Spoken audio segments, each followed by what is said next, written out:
Good evening. This is Barbara Fiametta, and it is April 13th, 2026. I think I got it right tonight. And tonight, I'm going to talk about God, the one source, the invisible, all of creation,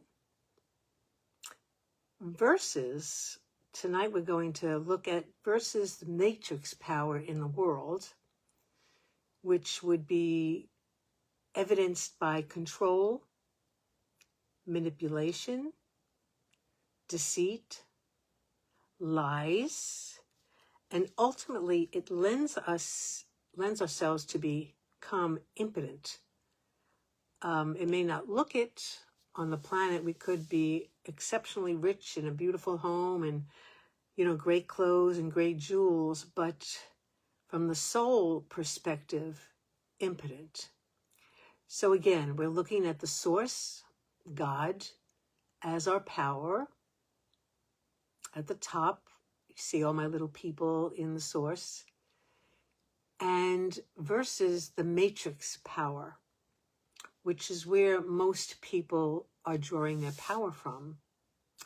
So let's talk about that.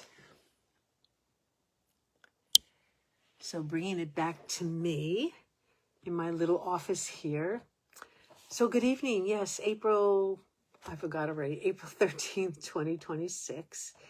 And I've been honing in on stretching my back, honing in on my algorithm, which started out as women, all ages, teenagers on up to my age, which is 73 and up. And let me go back for a minute. Sensitive women, artistic women, people who are really kind, people who have goodwill intentions and are seen as weak or vulnerable and misconstrued as ignorant, powerless. The list goes on and on. I keep saying it in every different way I can. And that's pretty much my algorithm. I know it's going to expand, but for right now, my calling, I feel, is to really share with women my experiences with the matrix power, the effect it had on me. And I'm pretty much doing this podcast because I'm essentially coming back from the dead. And I won't go into it tonight why. If you've seen my podcast, you'll know. But so I just want to focus now on God versus worldly power. And I made that chart for you up there, which I started in the beginning. The very first podcast I did, which fell out from Facebook, was talking about source, God, creation, the universe. Whatever you want to call it, it really doesn't matter. It's what is it that you're relating to or speaking to when you pray or when you just cry out for help. Does it really matter what you call it? And there are a lot of people in the world who would tell you it's this, it's this, it's this. And my belief system and my point of view and my experiences, God has never deprived me in any way of his presence, given what I called him. Or if I called on one of his emissaries, an archangel, Muhammad, Buddha, Jesus Christ, I don't think he says, oh, excuse me, Barbara, you have to go talk to Jesus first. You have to go talk to Buddha first. You have to go talk to Muhammad first. You have to go talk to Archangel Michael first. That has never been my experience. And I always had entrance into spirit and into God's holy, sacred space.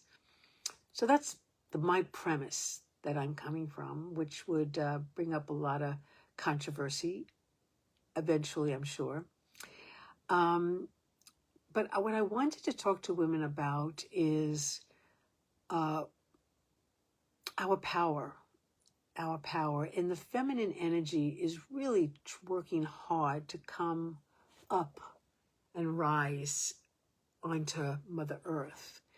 And it's been displaced for so long.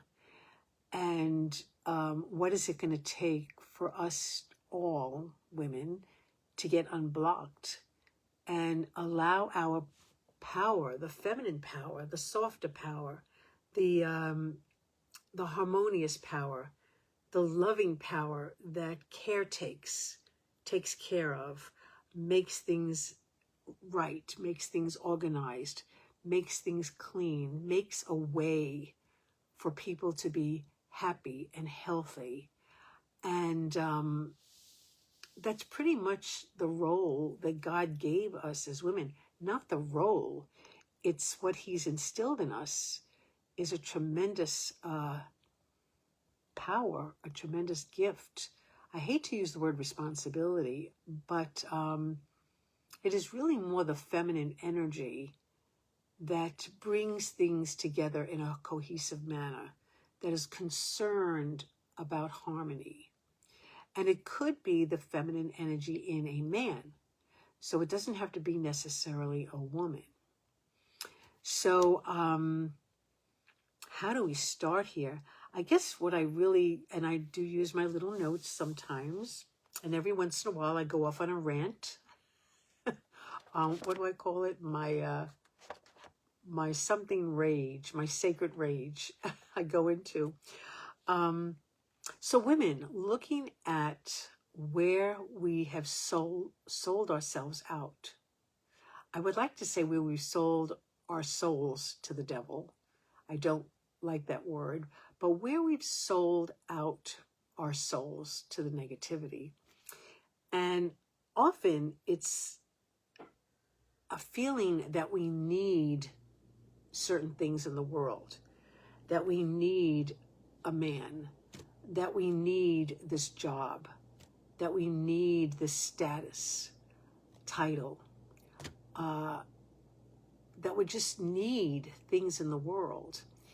And as long as we feel like that, and as long as we act on that, and as long as we fulfill on that, ultimately we are going to fall, become powerless, flatten out on the ground, and ultimately have to figure out a way how we're going to come back up again. That would be losing your job. It would be a divorce. It would be your best friend lying to you and knowing, well, they're really not there for me anymore. Now what do I do? Communities, churches, when you find out the spiritual teacher really isn't cracked up to be what everybody thinks, even what we thought. And what do you do when that falls from under us? So how do we strengthen ourselves? What are the tools to stay in the power of God?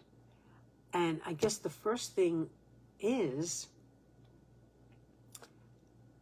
what's your choice?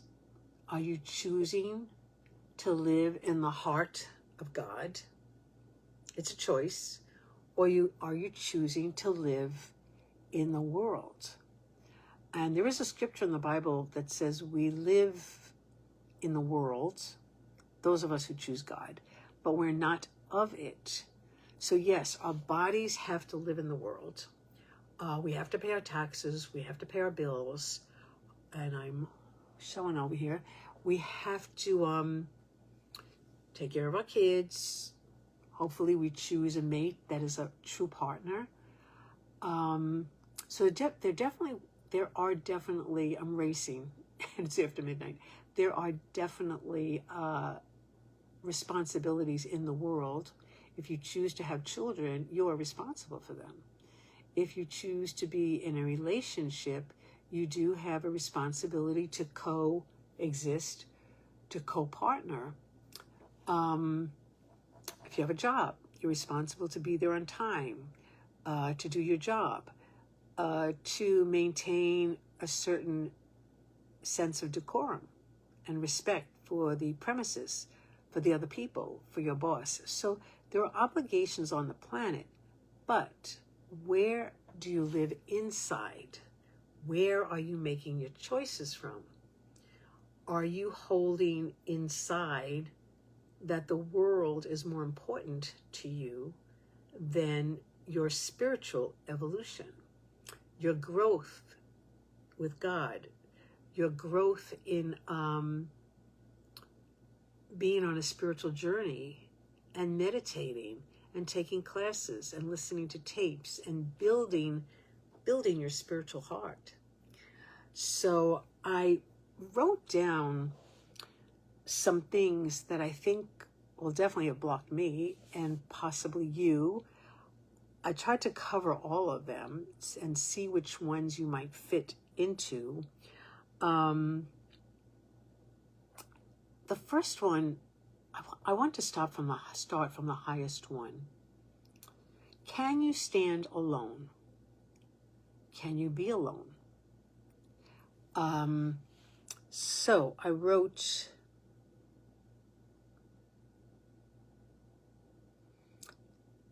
did you choose the career that you really love?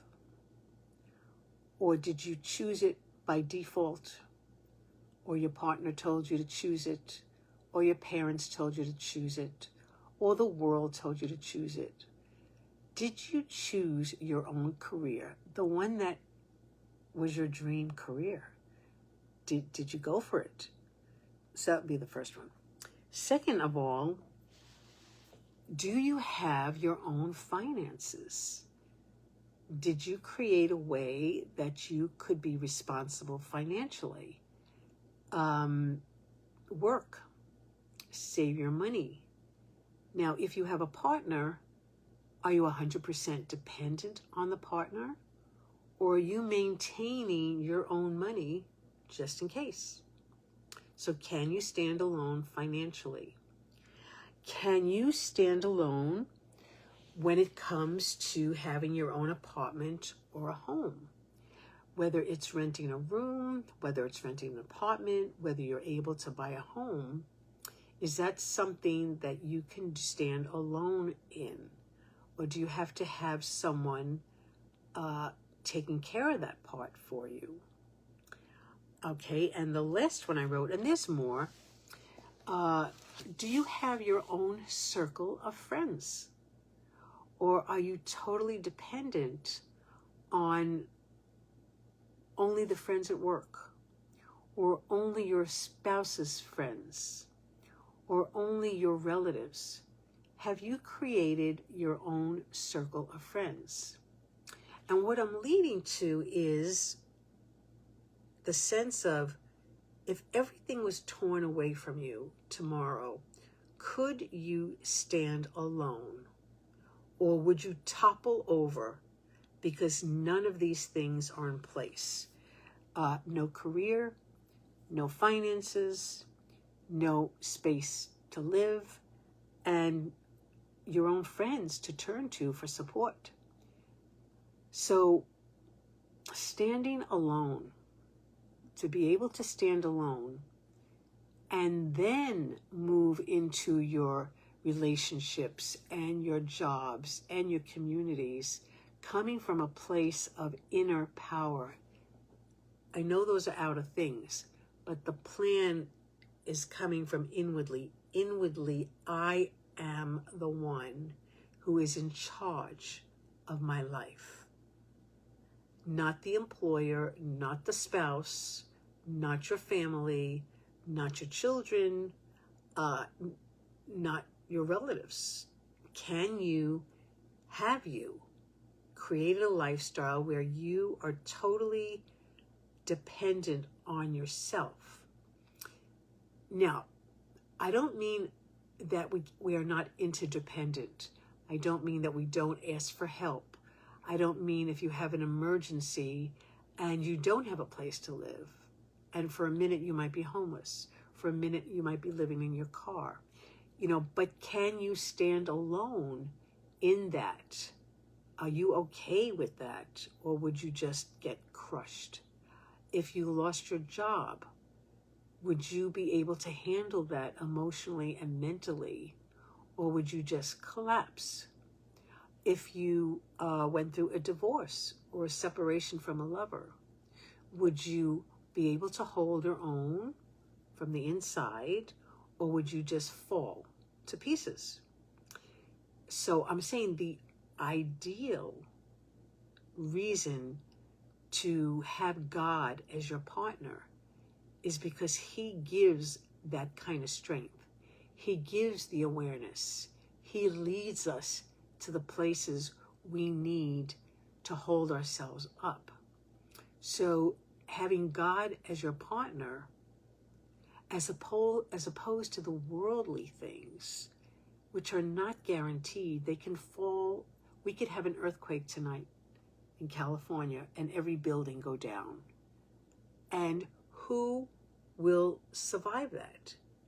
Who will not be crushed emotionally and mentally will be the people who are holding their own inside themselves, who have developed themselves spiritually with God's guidance, and those who live in the heart of God, in the soul, will not be shaken as much as other people who are so dependent on the world. So I use that as the ideal. And we're not going for perfection here.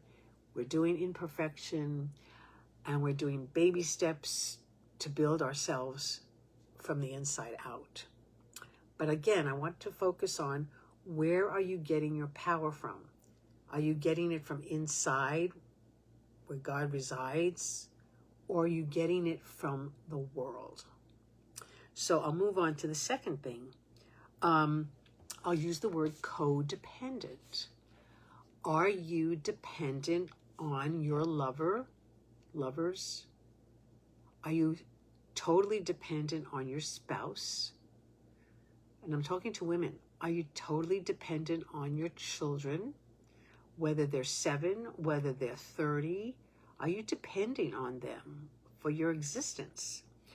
Are you depending on family and relatives?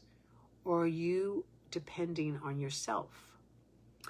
Are you codependent on your employer? Are you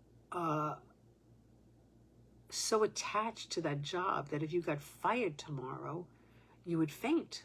Or would you pick yourself up, grieve a little, be upset a little, rage a little, and then have the strength to go find another job? So I think a lot of us women, can't remember the title, Codependent No More. I can't remember her name. I think we've all read that at some point. Oh my gosh, what was her name?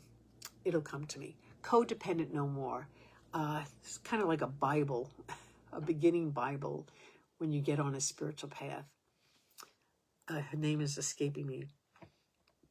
So I want to skip to something. I'm going to go right to this. Are you attached to power, having power in the world? Are you attached to having fame in the world?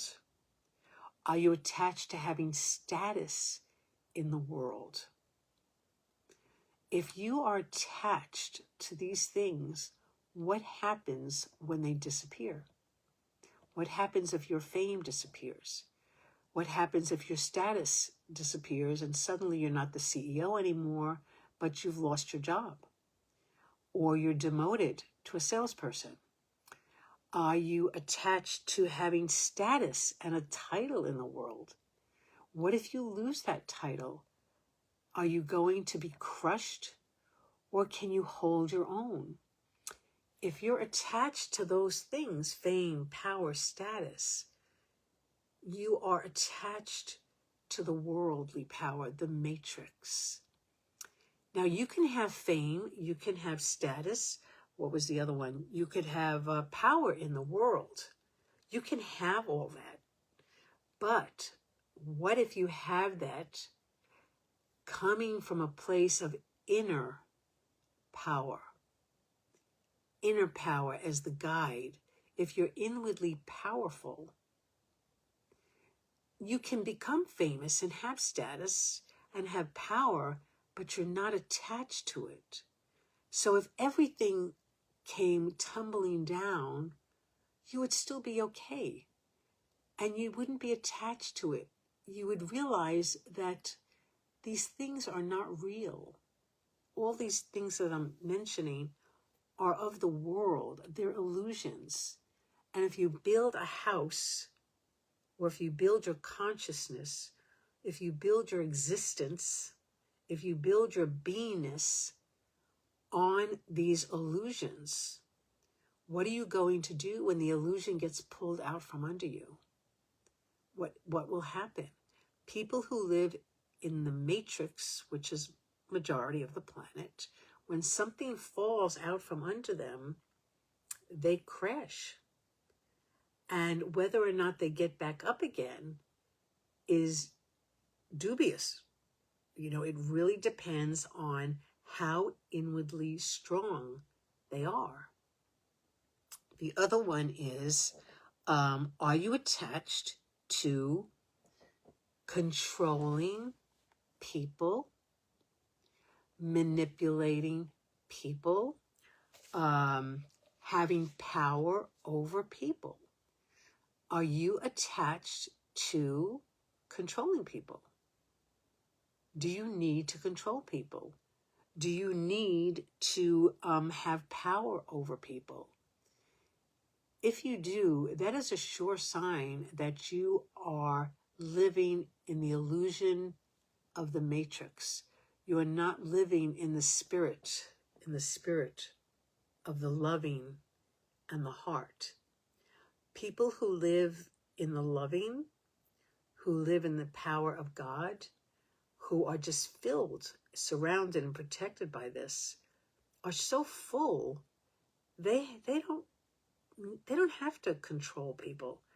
They just know to control themselves, keep themselves in alignment as best they can. It's a full-time job just to take care of ourselves.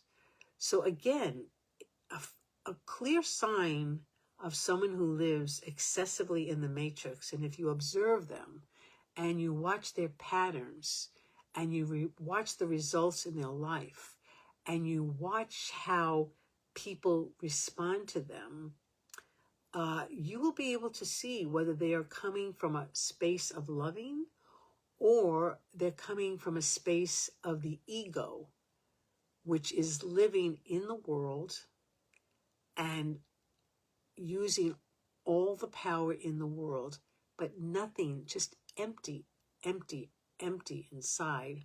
And I think I had one more. No, that was another page. So just to review again is, I'm going to make this short tonight. So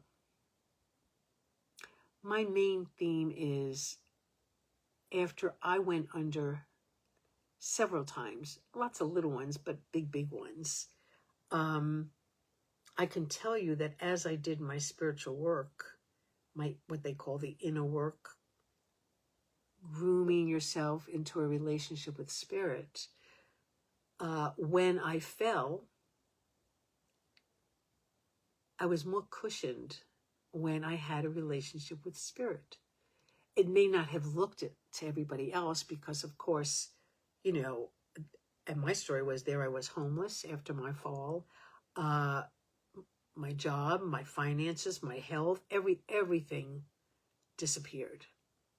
Everything. And I wasn't so sure I was going to make it. But the evidence is I'm here in front of you because I did have a foundation of spirit inside. But I was listening to the part of me that lived in the matrix. Oh my God, I don't have my own apartment. Oh my God, I can't get a job. Oh my God, now I'm disabled and my body isn't doing what it used to be. Oh my God, I have let go of all my friends because I'm embarrassed. You know, oh my God, they are gossiping about me and I'm being smeared and humiliated. You know, all those things hit me hard. And I wasn't always sure I was going to make it out. Mostly not having a home base is what was destroying me. All the other things I could have handled if I had a place where I could lock the door, nurture myself, take care of myself. I had enough of a foundation for that. But the negativity, the devil, these particular people, I couldn't even manage to refine myself, is that a word? Refine myself another home space. And in that, I really spiraled downward. No place to put my possessions, no place to put me, no place to meditate, no place to nurture myself and, take care of my skin and exercise and the bubble bath, all the things that a human being needs, I didn't have. And again, the only reason I'm sitting before you is I did have a foundational relationship with spirit that I had worked on very hard for 45 years. Even with that, I wasn't sure, put my candle here, even with that, I wasn't sure that I'd make it out because I was exhausted. I just exhausted and upset, and the feelings of betrayal, which is a story that's on my other podcasts. So my purpose is to share with you tools, viewpoints from my experience of how to build yourself up wherever you are in your life. It is never too late to build, initiate, grow a relationship with God, with spirit, with the universe, with creation. And I've been going through some tools on how to do that. And my challenge with this is I meant for this to be sequential, like the first one, the second one, and the third one. And I'm seeing that podcasts are not the medium form for that. So every time I come on, I feel like I'm starting from scratch, and it's a challenge. So do look at the other podcasts. And I try to title them. I'm trying to figure out what the titles are because I give too much information. And it's also because I do them after midnight. I'm usually out all day.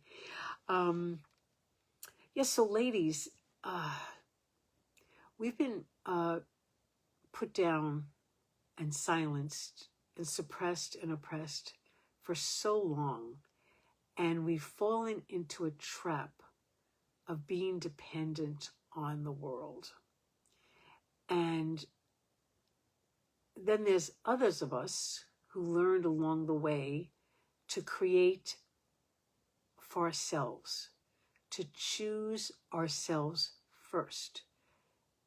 God first, then choose ourselves first, then the partner, then the children, then the family. If you choose those other things first, you're going to lose your center. A center. You want to be centered inside yourself. And the bonus is to center yourself in your heart, in your loving. You need your loving to create with spirit.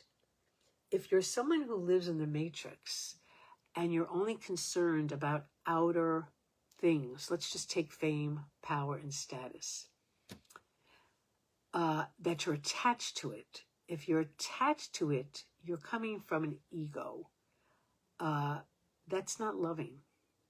If you have fame, power, and status, and you're centered in your loving, that is a phenomenal power. You can create and create. You do good for people. You have a goodwill. You have a sense of what's good, what's right, what's wrong. And you can really reel in God's power. He will just rain upon you with power, with intelligence, with presence, with blessings, finances. I mean, everything. if you're rooted and centered in your loving. Now, we know people who do have a lot of power in the world, and we know they're not centered in their loving, and it seems to us that they are successful. And then we question, well, they're getting away with it. They're getting away with doing all this corruption and negativity and bad things, and God's not taking away their house, God's not taking away their car, God's not taking away their money. And that's where you have to really let God teach you that stuff is going to catch up with them. God, if you're coming in the first time, I can't stand the word God. It's like such a cliche, but I have to use it.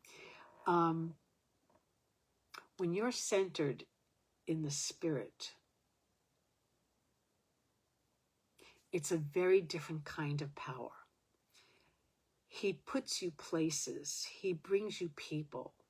He molds you and bends you in a manner in which he can use you.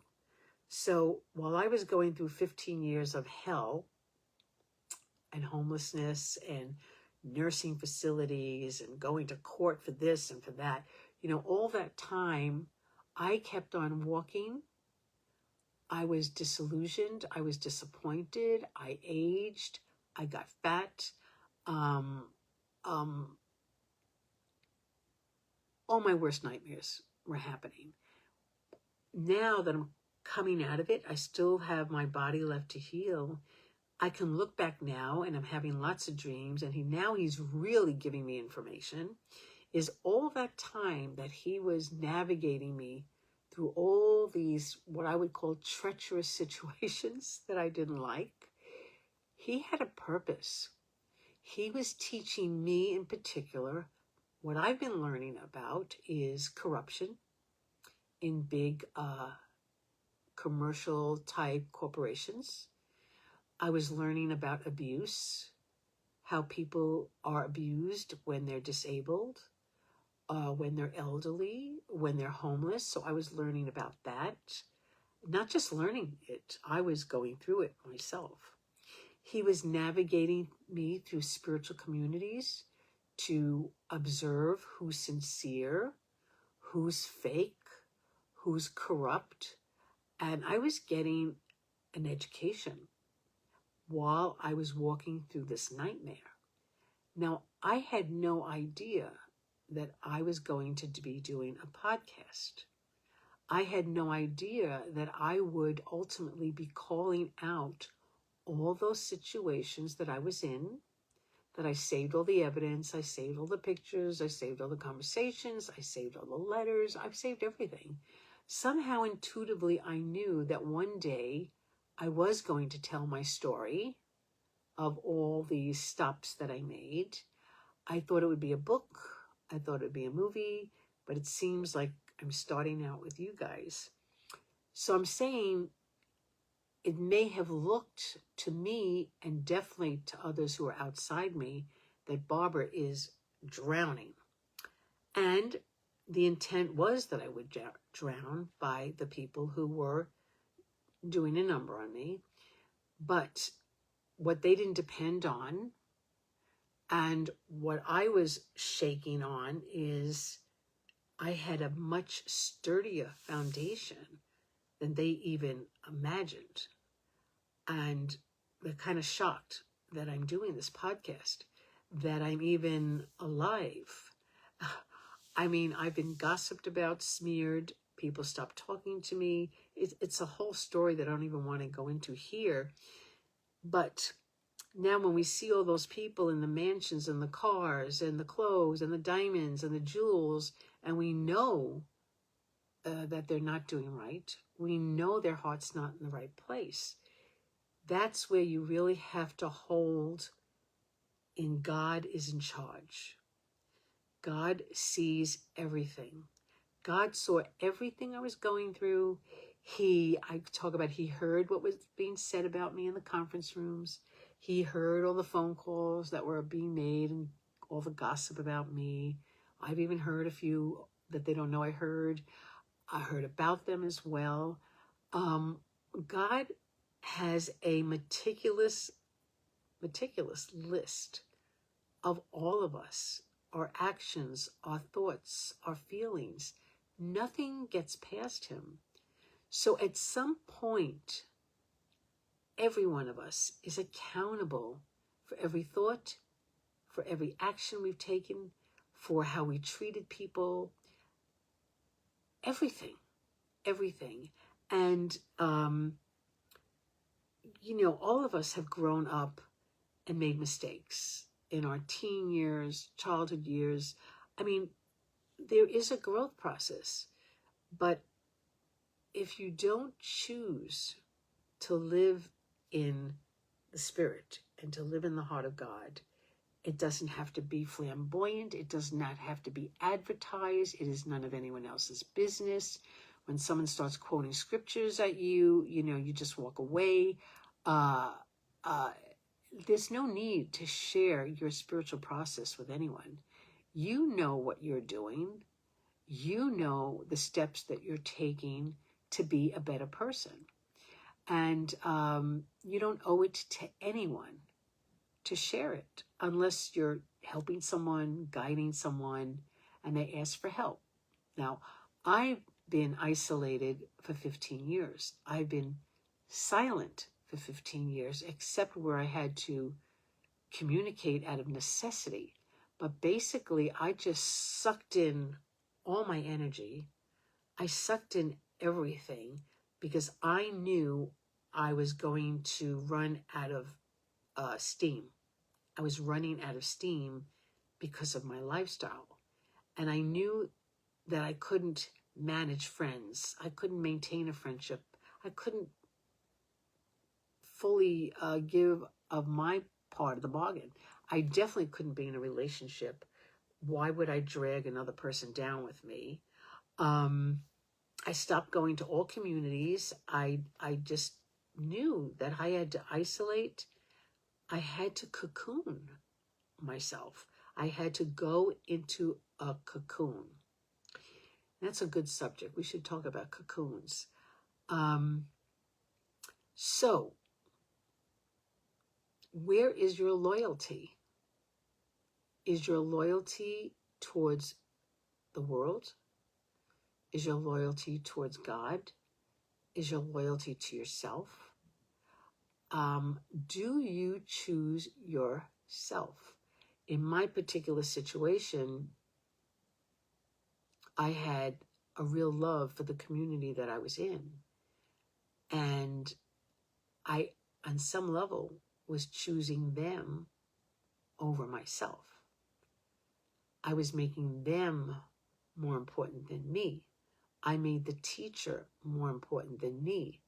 And what ended up happening is kind of like a collapse that taught me is, oh, I have to choose myself even beyond the spiritual teacher,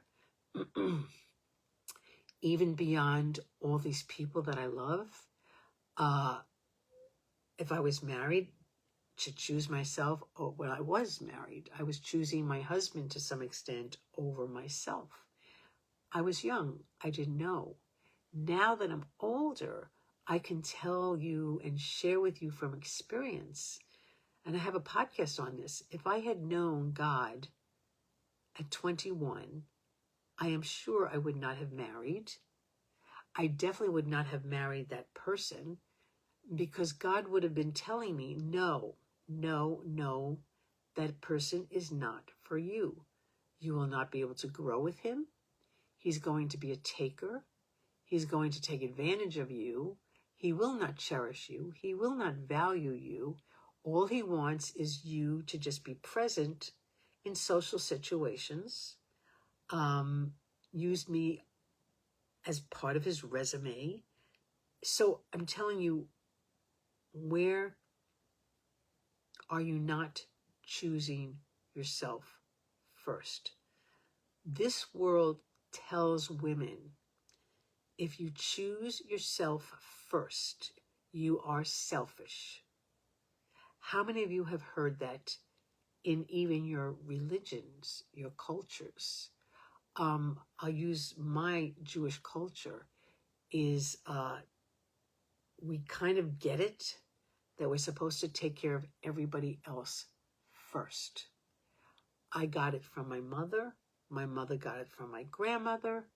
I never knew my great-grandmother, but there was just this thing that was passed along that we are supposed to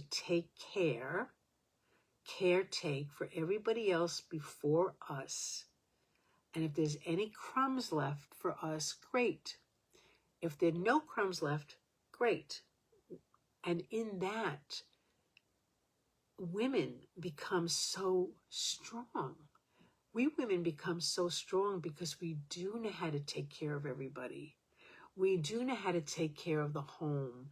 We know how to write the checks for the bills. We know how to take care of our neighbors.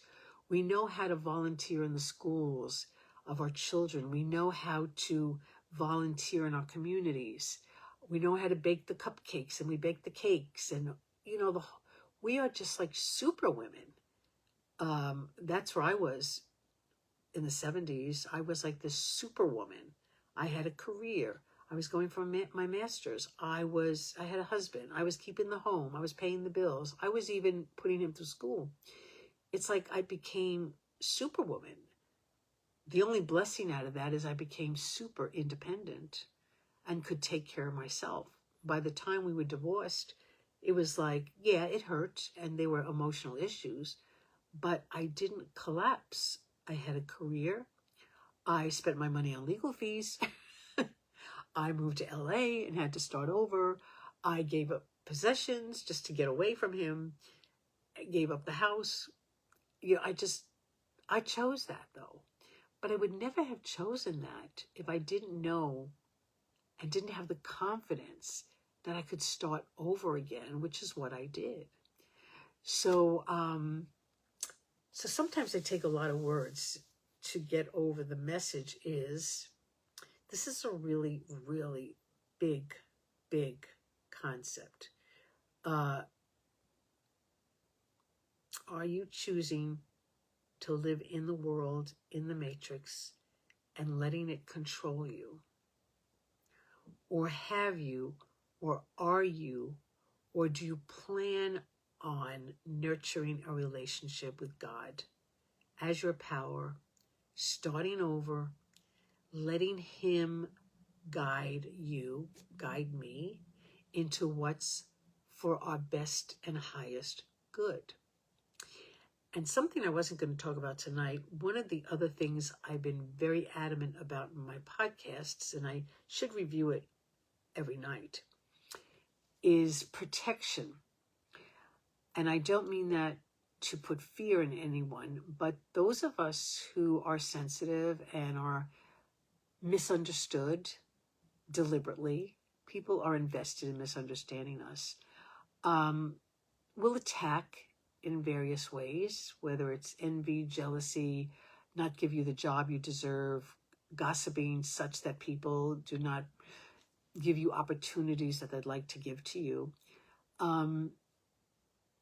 There's a lot of negativity that comes at us, particularly those of us who are sensitive.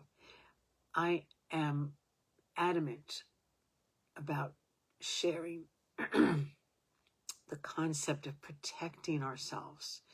It's something that's not talked about on spiritual paths a lot because they just want their money and their tithes. They want to look good to the people. They don't want to scare people because they're invested in you bringing in their monies, taking their classes, and they don't speak a lot about the negativity. They don't talk about the devil. They don't talk too much about the cow power. They don't really talk much about protecting yourself. And that's something that I have a bugaboo around because I wasn't good about protecting myself. I was always walking around like a sponge. So whatever came at me got in or attached to me.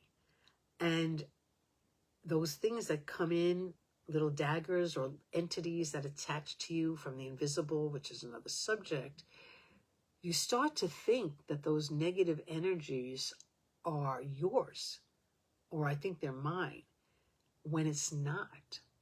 So when you're walking around really open and not protected, you bring in all these thoughts and these emotions that are not even ours. And we think they are. We think we're more broken than we are. And I hate to use the word broken. When you start to learn to protect yourself, you can stop the daggers from coming in, or you would see them coming in. And I'll give you an example of a dagger. It could be as blatant as someone saying something really degrading to you, someone who devalues you, someone who disrespects you. When someone says something to you that feels really disrespectful, that's their thoughts. But it comes in if you don't have that inner center that I'm talking about, that inner mastery, that inner dominion. If someone, well, I won't tell you where I go now when someone disrespects me, like in this assisted living, you would not believe the things that come out of my mouth now. And I don't suggest it, but I'm testing something out. When someone disrespects you, you can't afford to be dwelling on that for 1 second, let alone the night, let alone through your sleep, toss and turn, let alone the next day. It's like when you really let God educate you spiritually, you will know what is yours. Well, I should say what is yours and what is theirs. And at some point, you will just kind of put your hands up. Probably not physically. I've done it once physically, but it's an inward thought. It's like, that's not mine. That's yours. I don't accept it. And I reject that. I return it to sender, or you can return it to the nothingness from which it came. I'll give you an example. I had a woman in my church community who really thought she was above everybody. And she's since passed. And I would go visit her, and I would take on a lot of her judgments. Well, I didn't take them on. She judged me a lot, right to my face. And I remember I used to think to myself, and this was my inner dominion, I kind of let her. I never argued with her, but inside I was saying, you just don't know me, do you? And I don't know if it was a good choice or a bad choice, but she did it a few times. And I didn't confront her on it. Today I would, because I'm stronger. I have more discernment. Because she was part of the community, I didn't call her out. But she did it enough. So we ended up in a very advanced seminar together. And we were on what's called the assisting team, meaning everybody else was taking the seminar, but we all volunteered, a bunch of us, to support the group, to sit in the back of the room, take care of the supplies, take care of anybody who needed help, and just kind of hold the focus for the group. So we're both on the team. So now she's putting on this pretense of loving because the whole group is in the loving. A lot of masks in these communities. So she comes up to me, and in that moment, I said silently, enough. I don't want this woman near me anymore. I've taken it. I've put up with it. She never caught on.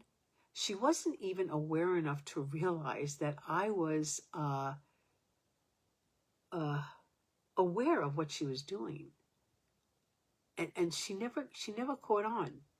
But now we're in the group and everybody's lovey-dovey and she's coming towards me on the break. And I did. I put my hands up like that. I didn't say stop. I didn't say anything. I just put my hands out like that. She got it. She was stunned. I saw it in her face. Sometimes you have to just do that to someone who continually and relentlessly is abusive or disrespectful. That's the first time I ever did it physically, and the last, because I had had it. And she backed off and did not talk to me throughout the seminar, which was fine with me. I didn't let her gaslight me into thinking, oh, we're all lovey-dovey here. We're doing this loving seminar and this is a spiritual room. And no. I had a history with her. It was continually judgment of me, disrespectful. It was always kind of like a put down. And sometimes when we understand people, we put up with their crap. But the reality is they don't know that we are watching them do this, that they're not really getting to us. We're just kind of like a parent that's watching a child act out. We know they have to grow up, and we're just being patient through it. But I had reached my end, and I just did this. I put out my hand because she was coming towards me. So at some times you have to do this to someone. Do it. But most of the time, the most important protection is from the inside, from the silence, using your mind and using your God power. Is I'm filling myself with light down to my toes. I am surrounding myself by the white light, God's light, the Christ light, what Yeshua's light, whatever works for you. And I'm protecting myself as well. So I'm filling myself, I'm surrounding myself, and I'm protecting myself in the light, I'll say, of the Christ. And it is so important to do that out in the world. When I was a teacher, I wish I had had that tool, because I was teaching in the inner city school system, and there were horrific things going on in the neighborhood. We would have shootings in the neighborhood while I was teaching, and we would have to go undercover or leave the room and go someplace safer. But I had no awareness that I could have been spiritually protecting myself and my students.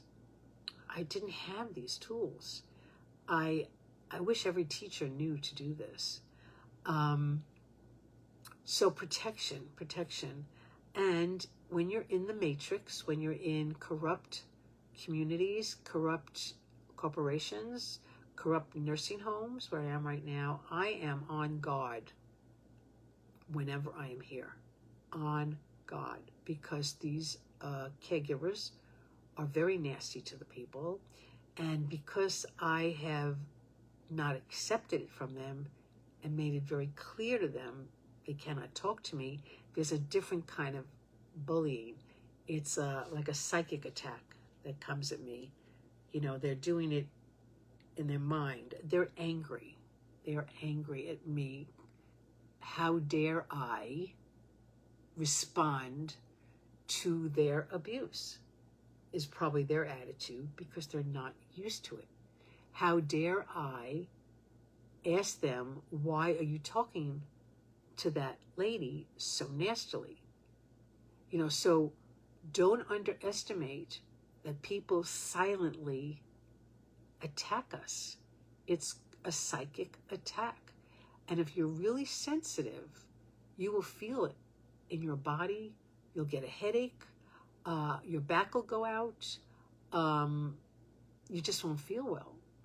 And so I'm on guard in these places now. In the very first place I went into, when I was in shelters, when I was in missions, I mean, I was everywhere. Even with my tools, I was so stressed out. I forgot to protect myself. And I think that's one of the reasons I was getting so exhausted.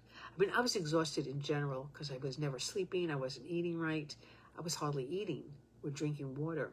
So I was exhausted all the time. But that psychic attack was just another level. And the community that kind of threw me under the bus, did throw me under the bus. There was a lot of spiritual warfare there, a lot of psychic attacks, and I trusted them. I didn't even know it was happening until I was flat on the ground. So I feel like I'm talking very fast tonight. I apologize. And I haven't smiled yet. So sometimes I get really serious in these. I get mostly serious when I don't go out in the world. And you will know when I don't go out in the world as you'll hear this sore throat from being in this room too long. And I'm not connecting with light-filled normies. I call them normal people. So I'm always tempted to erase these when I judge myself to not be totally centered. But this is a really important concept. Are you choosing to be in the heart of God your entire existence? All you have to do is claim it and eventually start doing the work. What is the work? Prayer, meditation. You know, probably the greatest work could be just setting an intention. You know, God, I don't know how to do this. I don't know how to be with you. I don't know how to find you. I don't believe in you. I don't know where you are. This is a bunch of BS. But I'm setting an intention to learn about you, to know about you. And you can even go as far as, and I shared this on one of my podcasts, prove yourself to me, God. Prove yourself. Show me you are real. Give me a sign that you are real. You know, some people might think this is blasphemous. It is not. If you were God, if you out there were God, and you heard me say, I don't believe in you. I haven't believed in you. I hear about you. I've never seen you. I don't know that you really exist. But I am willing to know you. I'm willing to learn about you. I'm willing for you to prove yourself to me. Now, you're God, and that was Barbara. Would you deny me if I said to you, now you're God, if I said to you, God, please prove yourself to me. I'm not being arrogant. I'm not having a holier-than-thou attitude. I'm having a sincere. God vibrates to sincerity. He doesn't, I don't want to say he doesn't. He knows the vibration of arrogance. He knows the vibration of evil. He knows the vibration of a sincere heart that says, I don't believe, but I'm willing to know if you're real. Would you show yourself to me? Please, please. What better word can prove sincerity? And show me a sign. Give me a sign. And you'll get a sign. You know, I don't even want to taint your imagination and tell you my signs. Show me. Please show me. He can come to you in infinite ways. Again, I'm tempted to share some ways with you that I've had, but I don't want to spoil your process. So wherever you are, just borrow my experience. If I didn't have a foundation of God in my life, I would have died along the way, or ended up in an institution, or ended up more ill than I am. I am not well in my body because of all the stress, and I'm taking steps Everything else is intact except my body. Why am I encouraging this? Because even with my foundation, I was falling.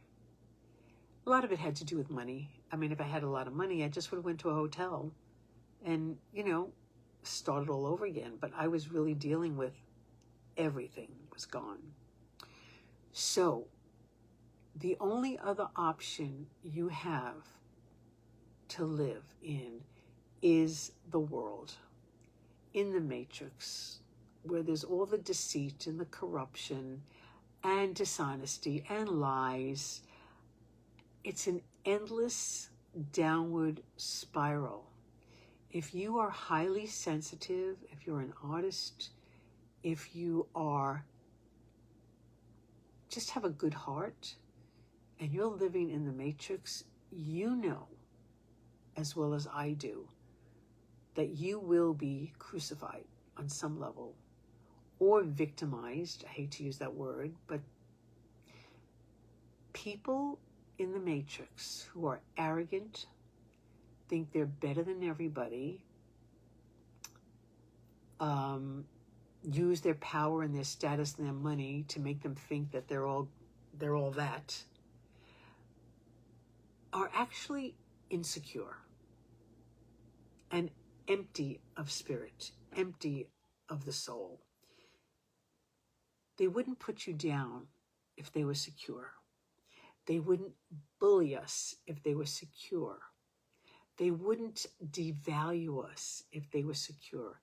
And I have seen people, I've experienced people in high places, in high positions. Most of my experiences in LA have been spiritual teachers because I was studying. Don't let their title fool you. I mean, I could go all over the place with this one. But if you have an arrogant spiritual teacher, get away fast. Just fast. If they think they're better than you, but they're claiming a spiritual mantle, get away fast. And another level that I'm not even going into tonight is when God is your partner. I'm going to say this, and I really mean this 100%. When God is your partner, He will whisper in your ear exactly what that person is doing, saying, or thinking. He will whisper in your ear what is going on that you may not know. He will whisper in your ear things that are being said about you that you have no way of knowing. If you have discernment, no, I should say it a different way. God gives you discernment in such a manner that you can make choices based on the information He gives you. He will say, no, stay away from that one. It's trouble. Now, again, it's coming from God. If a person says to you, oh, stay away from that one, they're trouble, you can be sure it's their personality judgments about that person. And you don't want to get into that. But if God tells you, trust me, have faith, I'm telling you, that is not the community for you anymore or ever. Or that is not the man that you think adores you really has an agenda. This is where having God as your partner, I said the other night, like, what a deal to have God as your partner. He lays out the entire agenda that they have. He is still giving me, when I was ready to handle the truth of my community and what they had done, He was able to download to me with faces, facts, and a timeline of exactly what was going on while I was just trying to survive. I'm talking in dreams. I could be walking in the street and he would just give me a thought and I'm going, oh my God. I knew that was going on, but I wasn't sure. He will validate your thoughts. He will validate your experiences. Or he'll tell you, no, that's not accurate. It's this. So the word comes to mind is God is the ultimate protector. And it didn't seem like that to me when I was going through my journey of 15 years. There were cries out like, God, why have you forsaken me? Why have you abandoned me? Why are you letting these people get away with this? And it's just now that I'm being shown that God uses us to uncover the corruptions of people.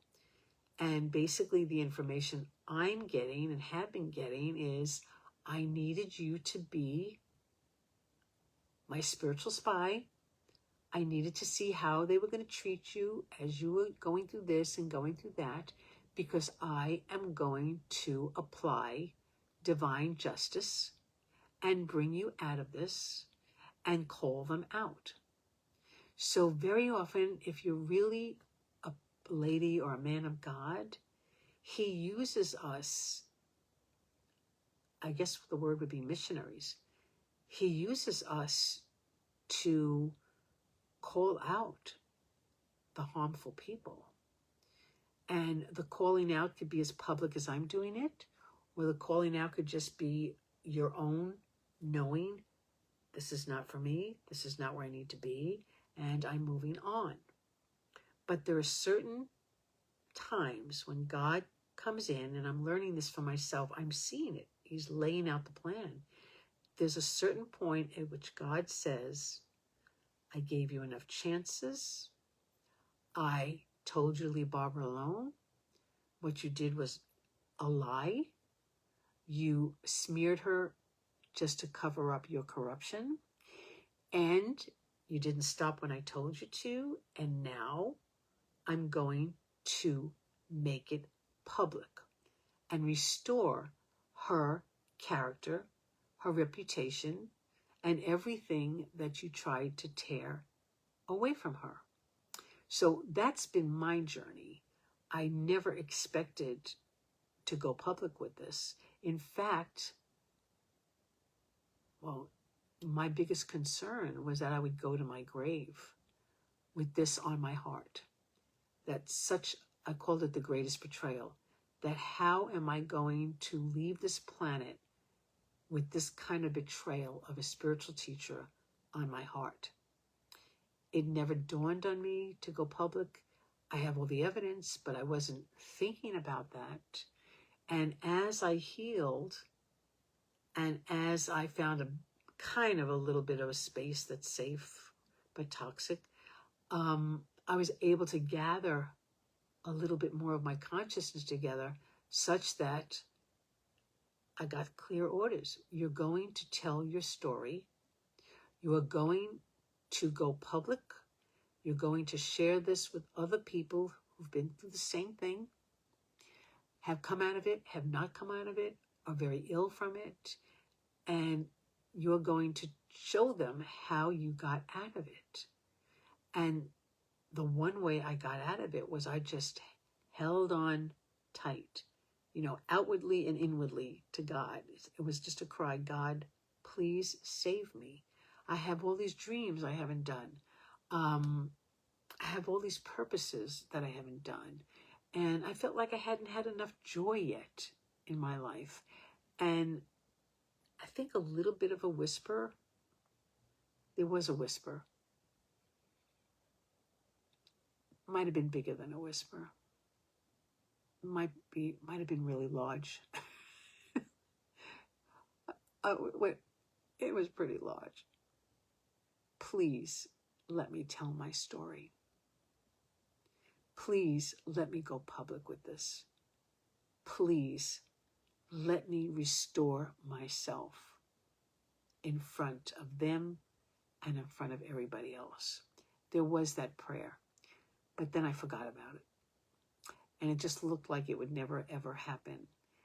And now I'm sitting in front of you and telling you I am doing it. I'm just starting. I'm just practicing. I'm just rolling out the red carpet for myself so that I can tell my entire story. So I have a friend who posted something today about not taking revenge, but God, please let me see. Please let me see when you do your divine justice. I want to see it. How many of us don't want to see that those who harmed us get theirs? I mean, really.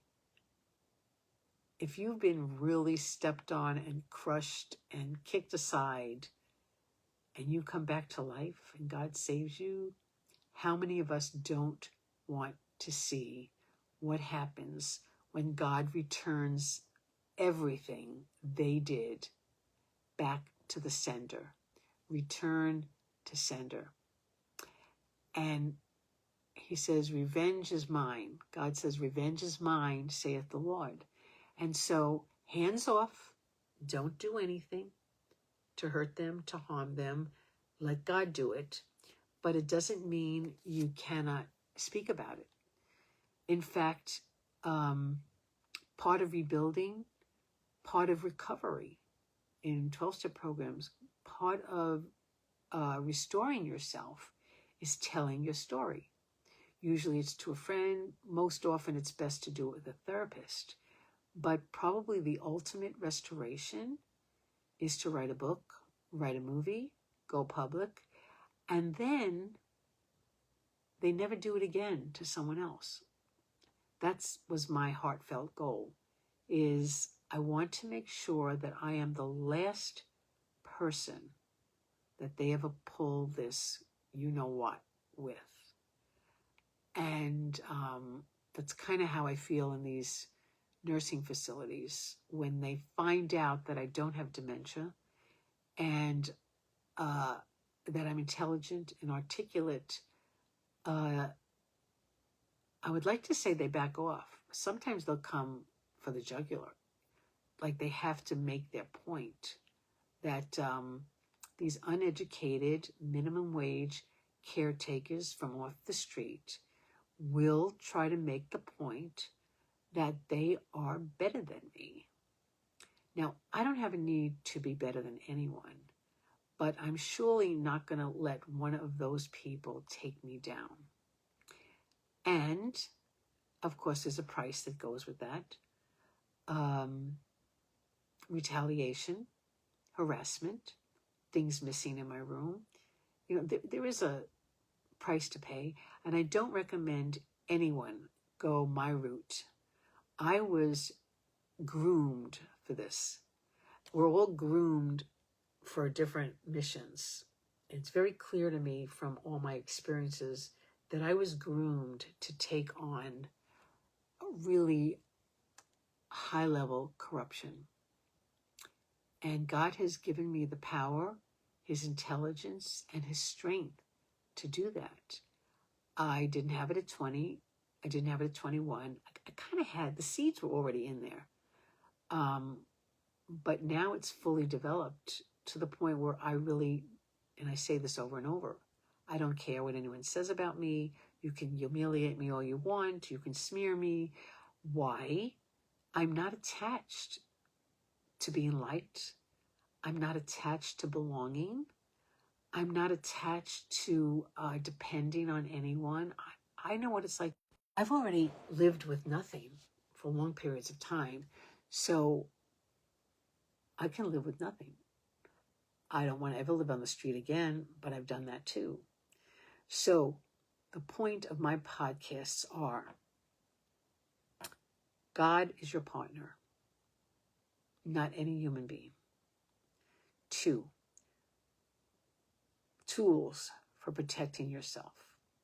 And the third one I'll just say, but we won't talk about it tonight, is maintain as best you can, no matter what happens, maintain that pure heart, that artist in you, that sensitive part of you that loves deeply, that cares deeply. When these things happen to us, a lot of people become bitter, angry, and never ever come back to that beautiful soul and that beautiful personality that they have. They stop smiling. They lose their smile. They get bitter. I talked to you someday about my mother, I think, died a very bitter, bitter woman. It somehow ultimately got her. And I understand everything she went through, and no one in her family helped her ever. She was a widow with 2 children. All her brothers and sisters had a very comfortable life. And I watched this as a young girl and as a teenager. I didn't understand the ramifications of it until I got older. And I look back now, because I've had the same thing with my family. And I look back and I said, my God, when my father died, no one helped my mother in any way, shape, or form. They didn't help her with money. They didn't help her with some bills. They never, this I do remember, when I got older, I realized, my aunts and uncles never came to me. I was 12. No one came to me and said, Barbara, come on, we're going to go shopping and buy me a couple of dresses. They knew that my mother couldn't provide for my brother and I after my father died. No one. They're all dead now. I wish they were alive to hear this. To my cousins, no one came to help my mother. No one came to my brother or I and said, come on, let's go shopping. Or let me take you out to lunch. Or to my brother, let's go to a baseball game. To me, what would I want to do? I don't know. Let's go buy some leather boots. No one. And my mother took care of the entire family and my grandparents. She was a widow, no car, a waitress. And my mother took care of everybody, her 2 brothers and her sister, when they had problems. My mother is the one that got the call. So where do I get this calling from? Where do I get this purpose from? Where do I get this big heart from? My mother. But she did get cancer. She died extremely early. And I think she was just stressed out, brokenhearted, alone, lonely, and knew she had been abandoned. And I didn't expect to talk about this tonight.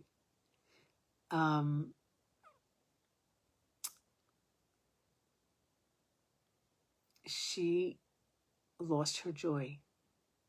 She lost her joy, and she did get bitter. And I'm blessed because I was on a spiritual path, and I just held on. Not every moment. Sometimes I was full of hate and rage. When I look at you guys and I see myself, I see myself when I look at you. I see my face. It's all distorted. Everything is all just out of shape, from my back, from my hips, from my spine. I just became extremely disabled, sleeping in weird positions, sleeping in weird places. I'm having the faith that I can put me back together, my health. But, wow, doing this podcast is helping me heal. It's helping me not keep secrets. Another story. My family keeps secrets. My community, my church community, keeps secrets. Secrets kill. Secrets destroy people. Secrets are there to uphold the corrupt ones, the ones that are stealing, the ones who are very much into power and control, the ones who are empty, empty, empty, empty, and the ones who wear masks, mask upon mask upon mask of being something that they're not. If you are a bright light, and I don't mean that there's some beams, although they do come out of you, it does radiate. When you walk into a room and you're just yourself, but you have done your inner work and you're full of light, no matter how hard they try to hide the truth from you,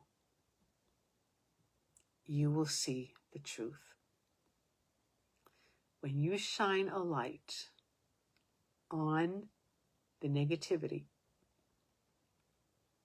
the only thing that can happen is the truth comes up for you to see. Another reason to team up with Spirit is you want to walk through this world knowing the truth about every space you're going to, every person you're going to interact with. It's silent.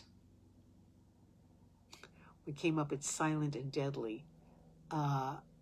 People will not understand how you know that you know what they are doing that is secret.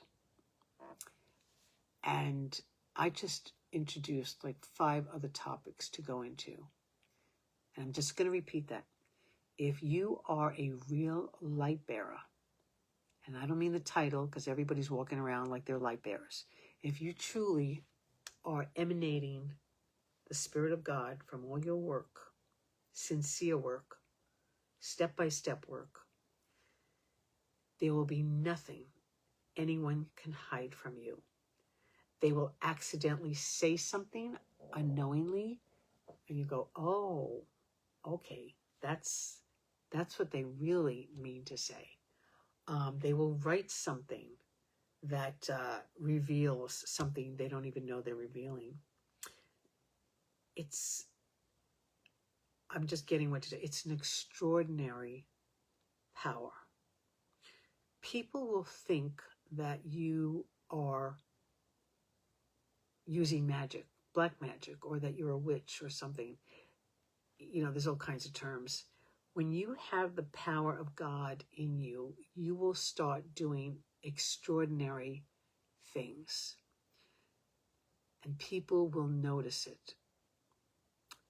And in addition to their jealousy and envy and wanting you to fail, they will notice that nothing gets by you. Nothing. And in that, they will fear you. And it's not like we want people to fear us, but better they fear us than go for the jugular. I'd rather have someone fear me than think that they could dump on me. So I guess there's so many ways I can say this, guys. It's just like, whew. When you really partner up with God and He knows you're sincere and He knows you're not using it to harm people, that you're only using it for good, He will give you so much power because He, she, it, the universe trusts you. It's like a parent giving the car keys to a teenager. First time, they take a chance that you'll take care of the car, you'll put the gas in, you'll drive carefully, you won't drink and drive, etc. If you succeed that once, you come back, you ask your parents for the keys again, they will give it to you again. And they will watch to see how you handle that responsibility. And again, you take care, you put the gas in, you put the oil in, you call them if you're going to be late, there's no drinking, there's no dope, there's no pot, there's nothing going on. You show up home on time. You ask for the keys a third time. You get the keys again. because you have developed trust with your parents.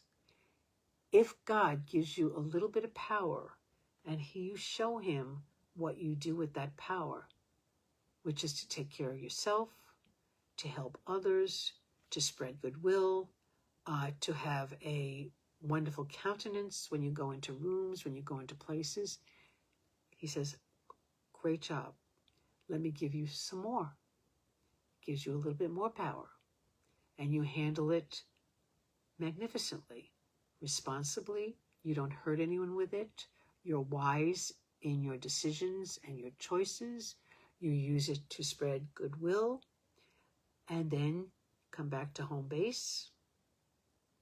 It gives you a bigger chunk of power. You show him how you use that. Again, with the loving, with the kindness, with the respect for your environment, for people. You smile, you welcome people, you embrace people, you coach people, you help people, and you're taking good care of yourself. You ask for more power, you get a bigger chunk. Why does he keep giving certain people more and more power? It's because he trusts you. He trusts you, just like the parents trust a son with the keys to the car. Now, if the son got the keys for the first time and messed up, crashed the car, came home late, whatever, the parents are going to hesitate to give it to him again. But they may give it to him again. I'd give him a second chance to see if they, course corrected their behavior. If they do, great. And then you build the trust again. If they continue to abuse the use of my car, and that's my son, eventually I'm going to say, no more. Wait till you're 18, buy your own car, buy your own insurance, crash it if you want. I want nothing to do with it. And you stop giving over power. Same thing with spirit. If spirit sees you abusing the power, he gives less and less and less and less. In some situations, he will give more and more and more to like these corporations, these spiritual leaders. He'll give more and more and more just to see how far they're going to go with it. And when they go over the edge, there's a term called comfort corruption. When they start off with a little corruption, a little white lie here, let's steal a little bit of the tithe money here, let's build a little building here, we're not going to tell our congregants that we're using their tithes to build a park. He lets a lot of corporations and communities and organizations go higher and higher and higher. Eventually, someone like myself, someone like you comes along unexpectedly and he uses us to tear them down, ultimately. So they don't stand. The power is taken away from them in their arrogance, in their holier-than-thou attitude, in their belief that, oh my God, there's 50 people on my side who agree with me that Barbara is a bad person, and they get the swollen head. Guess who's going to be deflated the most? The person who started the action against a person. So I said all that to say that if you team up with spirit and you lay out your dreams and what you want to do for yourself and on the planet, and if he knows that you've been a good steward, that's a good word. If you've been a good steward of his power, of his intelligence, of his gifts, he will give you more and more and more. I think the term, I don't know if it's in the Bible, but I think it's called expand your territory. When God sees you steward things properly, he expands your territory. You have more responsibility, more people, more situations, more circumstances that you can influence. Like if I came on here and disrespected all of you, how long do you think anybody would even show up or even look up my podcasts? You would just shut me down. And the way you would shut me down is you would just discontinue coming. So I'm belaboring a lot of points. A lot of the things I said are podcasts in themselves. And I tend to do this when I'm tired, which I have no idea what time it is. I have to be out of here by 7:30. So we started off tonight, and I'll just, for your visual, let me just turn the camera. So again, tonight we talked about, are you choosing the power of God, the power of Source, or are you going to subsist on the matrix power, which is control, manipulation, deceit, lies, and ultimately become impotent and out of control of your own life? And if you look at that for a minute, the matrix power is what is going on in Washington. It's what is going on in corporations. It's what's going on in churches. It's what's going on with slumlords who don't take care of their property. We're talking an overcoming of incredible negativity. And I'll come back to me. I should say that what I'm sharing with you is no easy feat. And I don't want to minimize that. If you choose to be, well, you already are a child of God, but if you choose to live on planet Earth as a child of God, you are taking on a big task. It's not easy. It's not an easy journey. And if anybody tells you that it is, they're not telling you the truth. So everything that I've said to you tonight, which may have sounded easy, is not easy. You will sacrifice. You will be hurt. You'll be rejected. You'll be maligned, cast out, because the negativity hates the light. So the reason I'm doing this is to encourage you with my stories, which I haven't really told any tonight. You know, the way I see it is you have no, we have no option. If we want to be peaceful in our hearts, we have no choice but to choose God. There is no long-lasting peace when you choose the matrix. It may be smooth sailing for a while. You may make millions. You may become famous. You may become a celebrity. You know, but ultimately, I think if we interviewed celebrities, a lot of them have come forward and said all that fame and glory left them empty and searching for what was real. So why not get a head start before you become a celebrity? Let's plan on everybody becoming a celebrity and a star. And why not get started now by getting your foundation with God and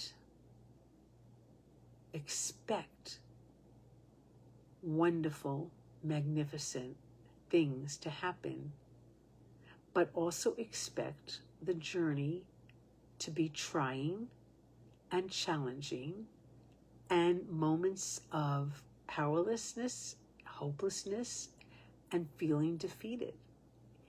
It's part of whether or not we're going to trust the universe to take us to the victory. I keep saying the hero's journey.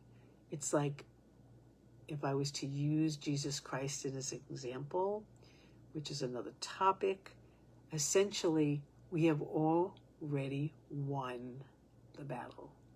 That Jesus has already given us the victory. He's already died so that we would have a victory. Another discussion. So I'm going to say goodnight, and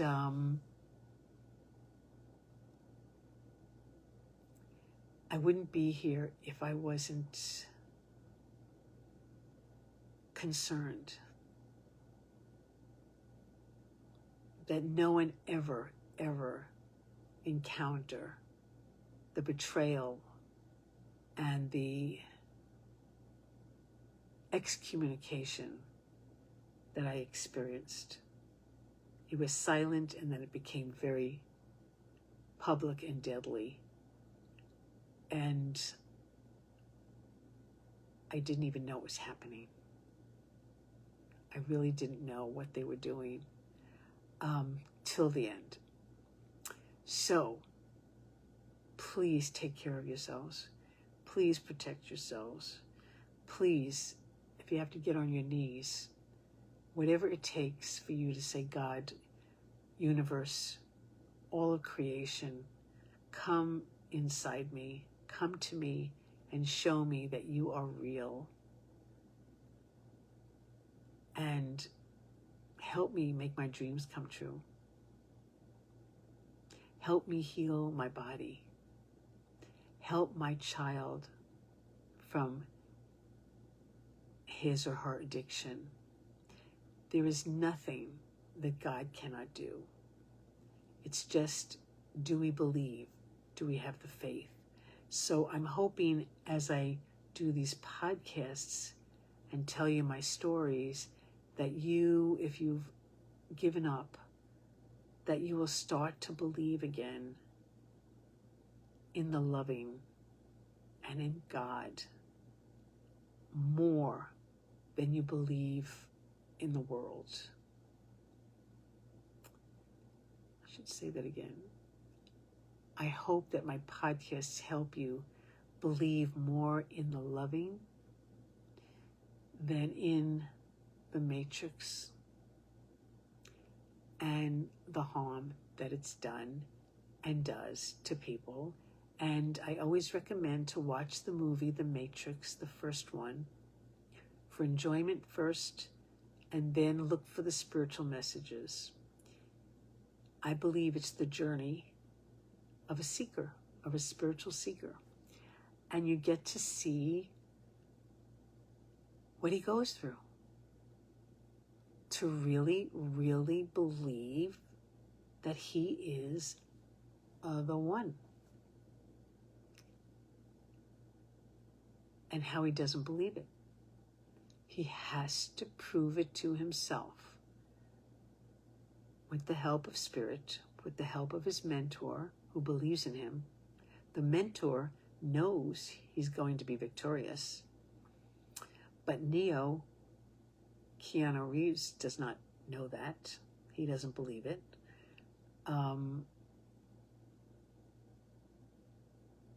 That's another subject, is choosing people in your life that believe in you, that cheer you on, that want you to succeed.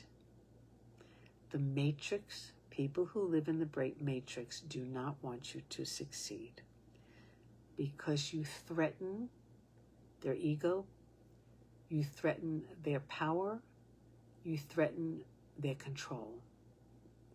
So know that as your light gets brighter, you will be a threat to the matrix. But you will be embraced and blessed by spirit. So it's kind of like, I call it a tightrope. You walk a tightrope. As you're walking on this tightrope, you get pulled to the matrix, then you get pulled to spirit, pulled into the matrix, pulled into spirit, and then one day you just walk the tightrope right in the middle of both of them, knowing both exist, accepting that both exist, but the only place you're going is, Lord, I'm keeping my eyes on you. Lord, I'm keeping my eyes on you. No matter how many times I fall, no matter how many times they throw me under the bus, no matter how much they gossip about me, no matter how much they humiliate me, no matter how much they whatever's to me, I'm keeping my eyes on you, Lord. And I promise you, I'm not even healed yet, and I can tell you that I already have my victory. I have already won. They know that I have won. They know. And those of you who are watching and spying, I'm letting you know that I have won over all your gossip, all your ignoring me, all your casting me out and judging me. I have won. And you didn't win, because I'm here to tell about it.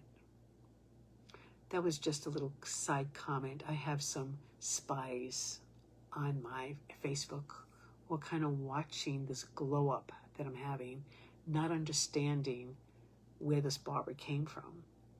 And that's another thing, people. If you're quiet and you stay in your lane and you're doing your work, people are then shocked when you finally come out of your cocoon into a butterfly, because they thought that you were lazy, you were a failure, and you were doing nothing, when in fact, those of us who have God as our partner, He puts us in a little cocoon and He protects us.